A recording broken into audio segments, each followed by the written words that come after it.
Olá, bem-vindo ao Minuto AB direto ao ponto. Nos seus estudos, você já deve ter ouvido falar do princípio do indúbio pro réu. Mas no que ele consiste? E qual é o momento processual adequado para aplicá-lo? Este princípio nada mais é que uma regra de julgamento. E o momento processual adequado para aplicá-lo é durante a sentença. Se o magistrado, ao proferir a sentença, ficar em dúvida sobre a acusação, se não restar devidamente provado que o réu praticou o delito, essa dúvida deve conduzir o magistrado a absolver o acusado.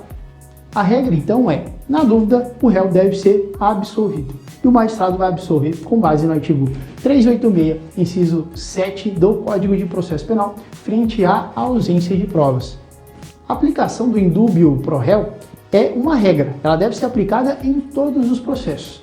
Mas, como toda regra comporta exceção, essa também não é diferente. Existem algumas exceções à aplicação do princípio do indúbio pro réu.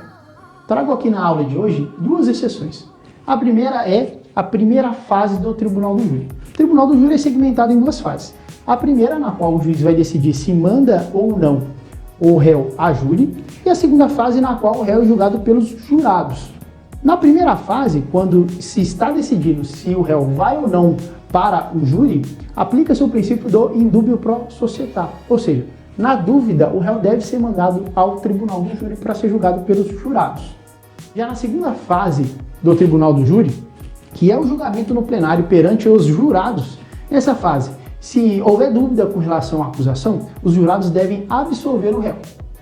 O outro exemplo é a revisão criminal, que é cabível apenas após o trânsito em julgado do processo. Só que se houver dúvida sobre esse argumento lançado pelo réu, essa dúvida vai prejudicá-lo, não vai beneficiá-lo de acordo com o indúbio pro réu.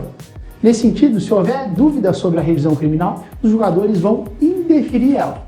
Espero que tenham gostado dessa dica e continue nos acompanhando.